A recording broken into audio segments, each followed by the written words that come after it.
inyong patient. Asa itong position? Saka. Sa likod mo. Sa side mo. Yes, slightly back.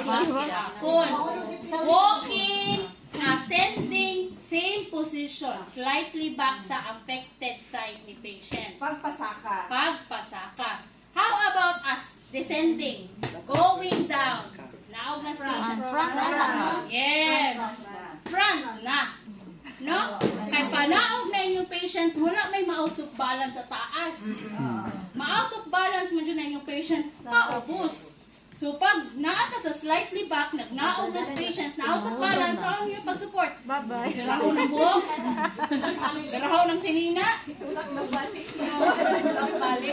So front na dyan ta.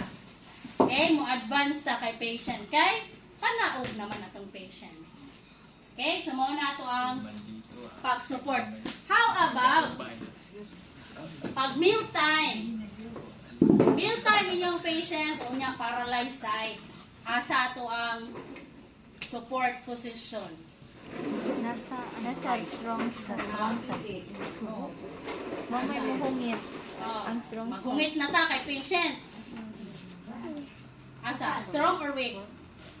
Strong. Always weak, ma'am. Weak. Strong. Weak. Weak. Sa strong. Or Sa tubangan. pag-assistance with meal, so mo position ta sa iyahang strong side. Para ma-feel niya ang iyahang Kamot. food. Kaya kung mo position ta sa iyahang weak side, maski kung sao na to nag-ana sa iyahang spoon, di jud na mo nga yung patient. Kaya di man niya ma-feel. And then maglisod food o swallow si patient kay ang food napadulong sa iyahang affected side or sa iyahang weak side. So possible pwede matukan na tong patient. So sa strong side ta mo position kung feeding. Okay? Assistant with meal, strong side.